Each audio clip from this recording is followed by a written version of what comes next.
Hey monsters! Thanks for tuning in to Murder Murder News, the true crime cult for the latest breaking news, murdery memes, TV reviews, podcast recommendations, and all things spooky. If your favorite TV show is Forensic Files, and you've occasionally been asked to stop talking about murder at a family dinner, we think you'll fit right in. Join us as we pet baby goats, make flower crowns, and braid our hair to look like Wednesday Addams. I'm television's Aurora Katie. And I'm your online murder friend, Angelina. Cults are no fun alone, so don't forget to like, comment, and subscribe, and tell all of your true crime friends to join the commune at MurderMurder.news. This is the Week in True Crime.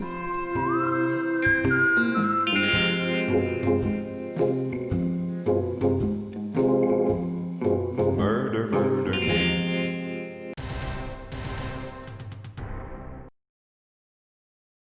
Last week, police in Bellevue, Washington arrested a 30-year-old woman and her two teen accomplices in an alleged murder-for-hire plot. On July 10th, 48-year-old Baron Lee was attacked as he came out of his apartment complex around 8:30 a.m. His assailant fired one shot into his chest and then kept on shooting, firing a total of 9 rounds into Lee's body. Surprisingly, none of the bullets hit his organs or major arteries, and while Baron suffered a broken hip and a shattered forearm, he survived to tell his story to the police and the media. When asked by Inside Edition if he thought this attack was random, Baron Lee said absolutely not, explaining that his very first thought when he met with the gunman was, "Who is this that my wife has sent to kill me?" Surveillance cameras picked up the license plate of the truck the shooter escaped in, which led the authorities to 2 teenage boys. 17-year-old Joshua Good said he was offered $13,000 to kill Baron Lee. Quincy Mendez, also 17, was hired by Good to be his getaway driver. Both boys are being tried as adults. A GPS tracker found on Baron Lee's vehicle did indeed trace back to his ex-wife, Sharon Kelly, who supposedly arranged this whole murder plot.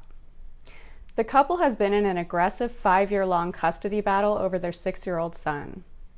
The child has a trust fund from a settlement over brain damage that he sustained as an infant. Lee explained that Kelly could have a financial motive for wanting full custody of the boy, but he says she's simply a bad mother. About the shooting, Baron said, "The real target's not me, I was in the way. The target's my son, and I'm glad he's going to be safe now." A GoFundMe set up for Baron Lee has already raised over $15,000. The fundraiser page explains that doctors were able to remove 2 of the 4 bullets that were lodged inside Baron's body, but the remaining 2 are too dangerous to remove. He has had surgery on his arm but will need additional surgeries to fix it, as well as a hip replacement. Kelly, Good, and Mendez now face attempted first-degree murder charges. An arraignment is scheduled for October 26th. Read all about it on MurderMurder.news in an article by Elena Holman.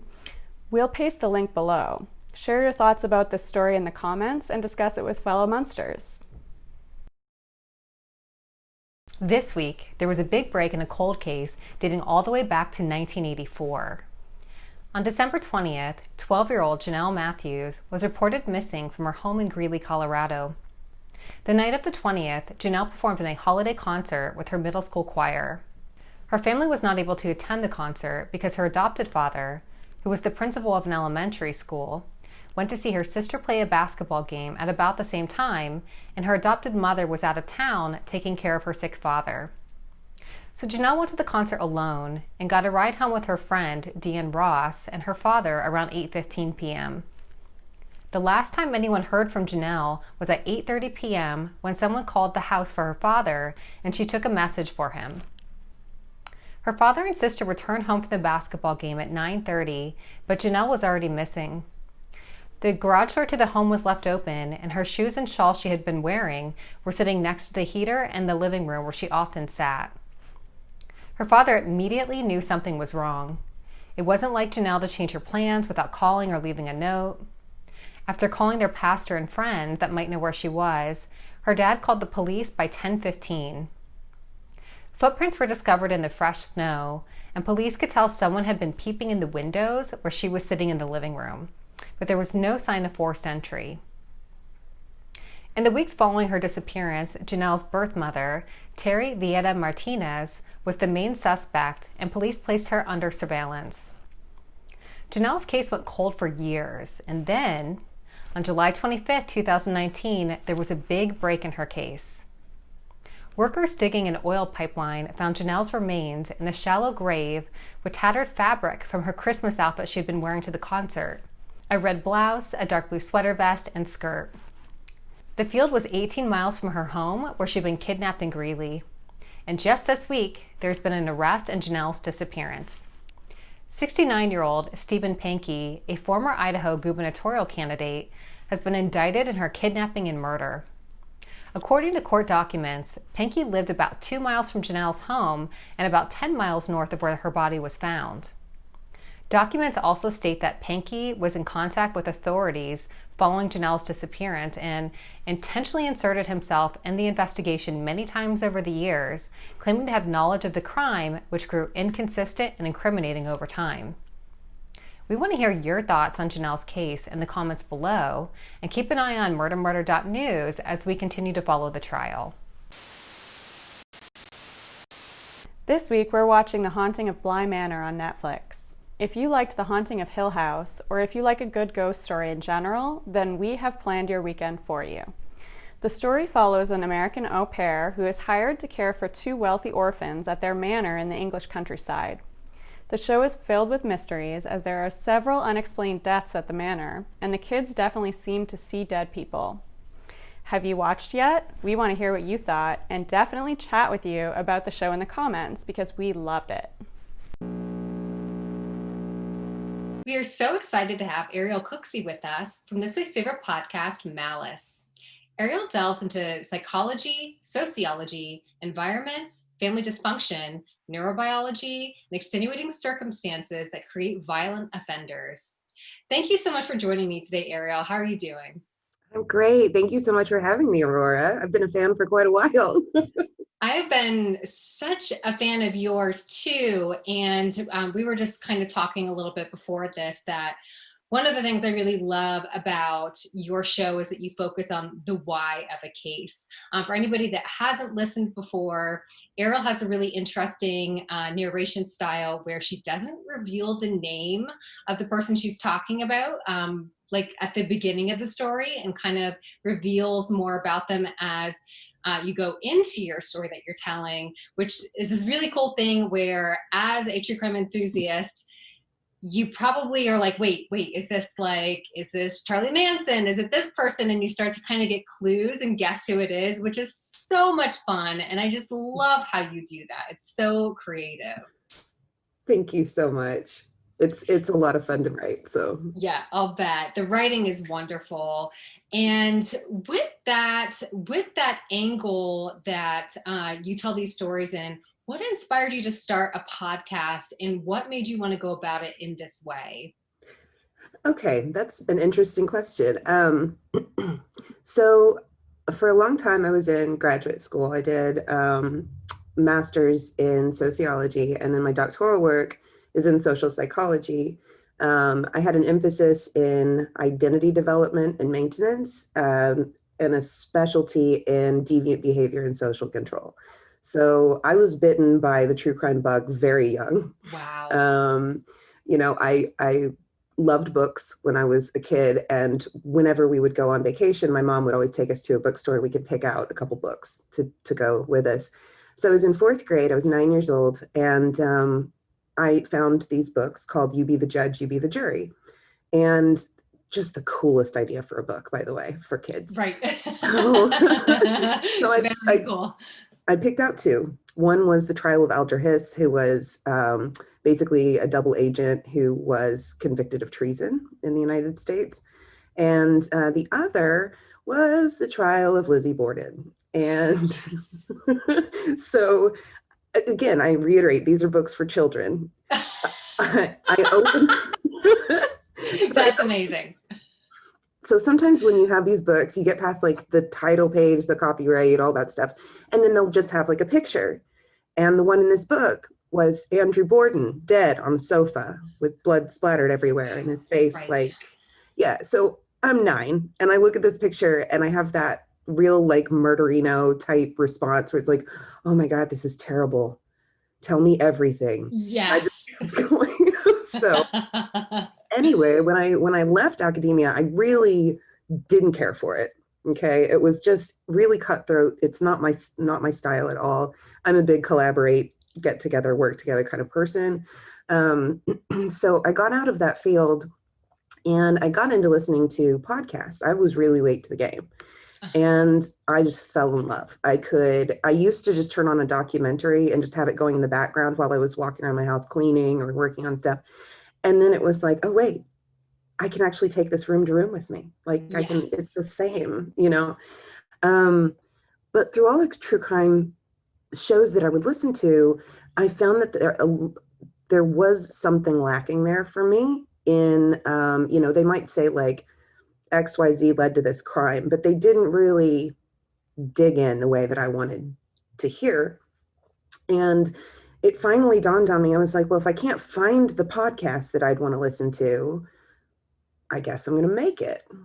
So that's kind of how that happened. And then, you know, I really want to approach my cases in a way that people don't go in with a loaded perspective, right? We don't want somebody going in, like you mentioned, Charlie Manson, right? We don't want somebody going in and thinking, oh, I hate that guy. Like that's not going to do any good. You're going to shut down that part of you that can empathize. And that's really, really important to the show, is to be able to look at this with radical empathy. The point of the matter is that, you know, people may be like, ew, I don't want to empathize with these horrible killers. Well, the fact is that they're not monsters, they're people. And in order to understand how we can prevent or intervene or even rehabilitate people like this, we have to look at them like they're people. Yeah, that is such a great point. And you've already sort of touched on your origin of how you got into true crime with the Lizzie Borden book. Was there anything else that was sort of a like trigger for you when you were younger? Like, wow, this is really my thing. I'm really into these mysteries and such. What was it that did it for you? I think there's a lot there. I remember when I was 7, I read a book called Number the Stars by Lois Lowry. So good. It's so good. And I was so perplexed as a 7-year-old thinking, what in the world is so bad that this child has to be smuggled out of this country, that her parents were taken away or she was taken away from them or whatever. And it was just a fascinating read. And then I went on to read more and more and more, ultimately about the Holocaust. And I think that's just the pathology of that whole situation and wondering, what is it that makes people do these heinous things? That's kind of what got me started on that role. I've been thinking about that, like I said, since I was 7, being like, I can't imagine doing that to anybody. So how do people get to that place, right?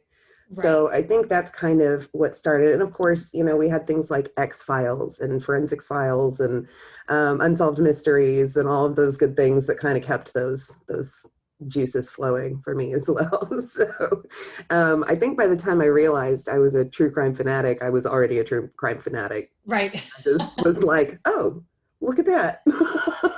Same for me. There was never like a light bulb moment, but it's like I was subjected to so many of these things as a kid. And somebody that we had on the show recently, I think it was Three Spooked Girls, even mentioned, they're so great too. Aren't they great?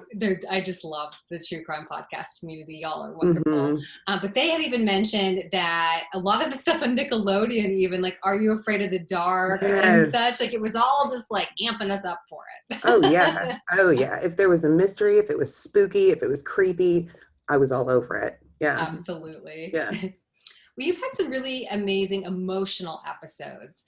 And as I mentioned, your method of storytelling is so interesting that some of these stories I'm listening to that I've heard 1,000 times, it's like hearing it again for the first time. For example, I really loved your episode on the UT Tower shooting, also like being from Austin, Texas. Mm-hmm. I was like, I didn't know so much about, I forget his name. Charles Whitman.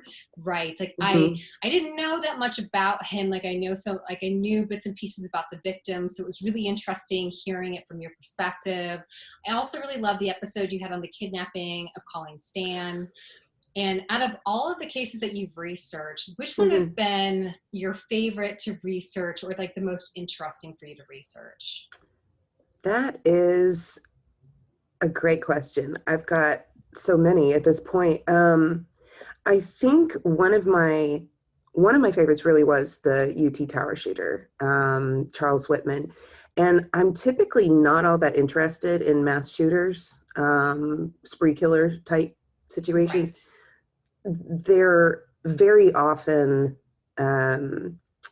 resulting from similar themes, whether that is notoriety or, this sort of like externalized rage from being alienated or whatever. People who emulate or are fans of serial killers, things like that. I mean, it's really just kind of gross in a lot of ways. Yeah. But in Charles Whitman's case, it wasn't any of those things.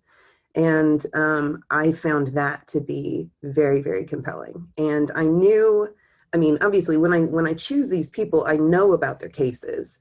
I just don't know all the details. I haven't dug in to the extent that, for instance, finding out that he did actually go and seek help for mental health in the 1960s. This is insane.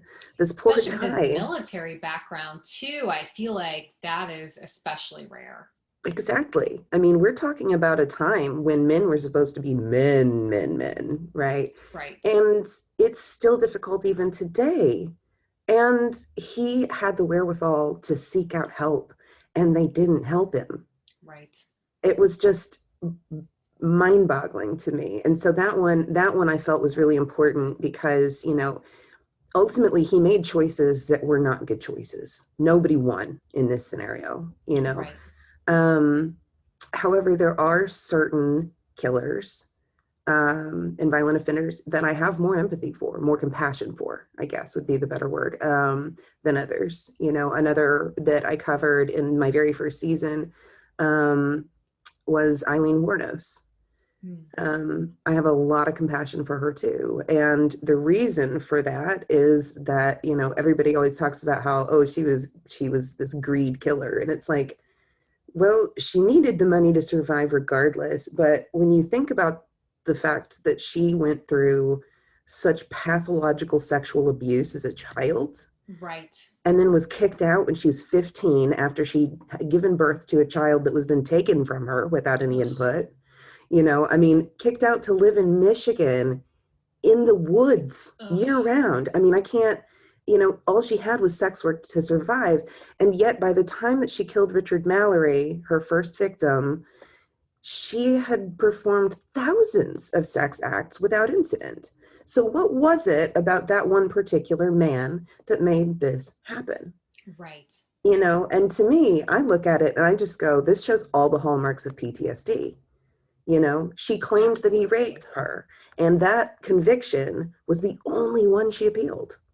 Right. She already had death sentences handed down for 6 other men. Why would she appeal that one? Absolutely. And the point is, to me, I honest to God think that she was being truthful about the fact that he raped her. Yeah. And so as far as the choices she made moving forward, you can say what you like. But, for me, if I had been through that and it had pulled up all of this past trauma, I wouldn't want to be hopping in the car with another man to do sexual favors. That at any point could have triggered her, which is why she only ended up with 7 victims and not every single one she got in a car with. So was she ever diagnosed with PTSD? Because you're right, that sounds very much so like a reaction to that. As a non-psychologist person, I have no idea what I'm saying, but like to me that makes absolute sense. Like I think that diagnosis would probably hold some weight, if somebody that was a professional were to actually look at it. Was she ever diagnosed at all? She wasn't diagnosed with PTSD, but I think it was also in a time before that was really recognized. Right. outside of military communities. So, I think that had there been intervention for her earlier, I do think she probably suffered from borderline personality disorder. I believe that's her diagnosis, which, just for anybody who's not clear, is different from bipolar disorder. In that bipolar disorder, you go through like waves where you're high for a while, could be months, and then you're low. Again, for a matter of weeks to months. With borderline personality disorder, it is highs and lows. You can turn on a dime. Wow. So I think that in her case, it was pretty evident that she could. But I also, again, I just think that she carried trauma her entire life. Right. Well, Ariel, it has been an absolute pleasure having you here today. I would love to talk about all of this with you forever and ever. Hey, I'm always around. All right, round 2 coming soon. But can you let our viewers know where they can find you on social media and how they can support your podcast? Absolutely. So you can contact me by email at malicepod@gmail.com. I'm on Instagram at malicepod, on Twitter at Malice Podcast. You can find me on Facebook, just search Malice Podcast. And I'm on every single platform, even ones I haven't heard of. So if you search Malice and you can't find it, search Ariel Cooksey, Ariel Cook, Sey. That's my first and last name, and my channel will come up because I have a few other little, just kind of more hobby projects that I do with friends. But Malice will be on there. So awesome. Well, be sure to subscribe to Malice wherever you listen to podcasts so you don't miss a single episode. Thanks so much, Aurora. We have officially launched the MurderMurder News store, and we want to show off all of our brand new murder merch. Angelina is not only incredibly talented at delivering the weekly murder news, but she also designed and created all of the items in our shop. We have a cute Halloween section that we recommend wearing all year round, as well as true crime merch. We want to see your favorites, and we can't wait for you to show off your brand new Smash the Patriarchy shirt. Don't forget to tag us on Instagram. We are having a big giveaway, and you could win a big basket of murder merch just for registering at the MurderMurder.news commune.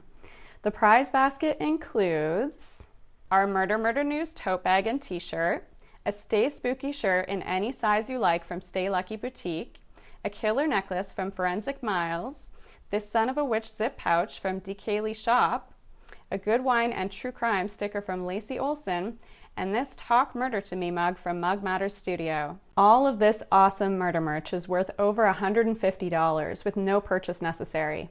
All you have to do is go to MurderMurder.news to register your account and let us shower you with true crime presents. We will have 2 winners, one in the US and one in Canada, and we'll announce the winners live on October 30th. We love reading your comments, so long as you're not a troll, and we wanted to thank the lovely Lex for commenting that the spooky story gave her goosebumps and she would have been out of that murder house. We also want to thank Bella for commenting that she hopes Diana's family finds answers for her disappearance with the search party. We hope so too. Thanks so much for tuning into This Week in True Crime with MurderMurder News. If you enjoyed today's episode, and you haven't already, hit the subscribe button below, give us a thumbs up, and tell all of your true crime friends. Also, if you enjoyed today's episode, join our commune at MurderMurder.news, and for just $5 a month, you can help keep the true crime lights on. And don't forget to follow us on Instagram, Twitter, and Facebook. See you next week.